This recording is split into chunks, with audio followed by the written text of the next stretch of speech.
Bonjour à tous, on va parler aujourd'hui de médiation. La médiation dans le cadre d'une demande d'accès à un document officiel qui ne serait pas satisfaite.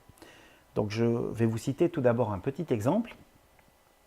Vous souhaitez savoir si une collectivité publique a signé un contrat de prestation avec quelqu'un qui, par exemple, opère sur son territoire une animation, un festival de musique, un concours de pétanque, etc. Et vous demandez à cette collectivité publique de vous fournir les informations relatives à ce contrat.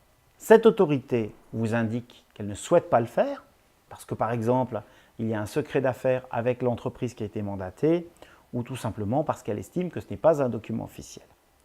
Vous aurez ensuite l'opportunité de saisir le préposé qui va convoquer une séance de médiation.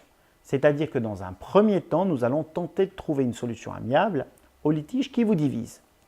Pour ce faire, nous exigeons au service du préposé que les personnes qui représentent les collectivités publiques soient à même de négocier, de transiger, de signer quelque chose au nom de cette collectivité, ce qui implique donc que ce soit donc les représentants au bénéfice soit des pouvoirs, soit d'une procuration qui comparaissent.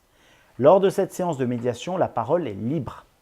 Un procès-verbal informel peut être tenu par le préposé, mais les informations qui sont échangées lors de la séance de médiation ne seront pas utilisées si aucun accord ne vient à chef. Alors si maintenant on trouve une solution, ce qui est évidemment toujours plus agréable pour tout le monde et ce que nous essayons de faire, puisque nous avons plus de 90% des médiations qui aboutissent, dans cette hypothèse, la procédure se termine par la solution qui peut cette fois-ci être formalisée entre les parties.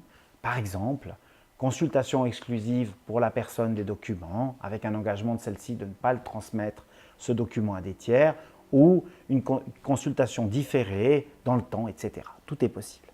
Si par contre la médiation n'aboutit pas et que la personne manifeste son intérêt à pouvoir avoir un accès au document officiel, dans cette hypothèse-là, c'est le préposé qui va devoir émettre une recommandation à l'autorité concernée, c'est-à-dire qu'il va lui dire ce qu'il pense de la situation. Est-ce qu'il faut donner accès à ce document ou pas?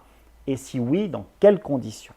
L'autorité rend ensuite une décision et cette décision de l'autorité, soit elle suit ce que le préposé préconise dans sa recommandation, soit elle en diverge, auquel cas cela va ouvrir des voies de droit pour celui qui n'est pas satisfait de la solution, que ce soit celui qui demande l'accès au document officiel ou alors également le préposé qui peut recourir, mais ce sera l'objet d'un prochain sujet.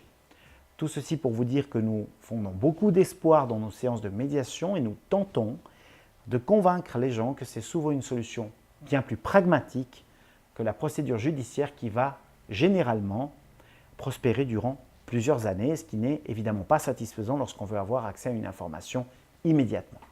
Voilà, je vous remercie de votre attention et nous demeurons à votre entière disposition pour tout complément d'information.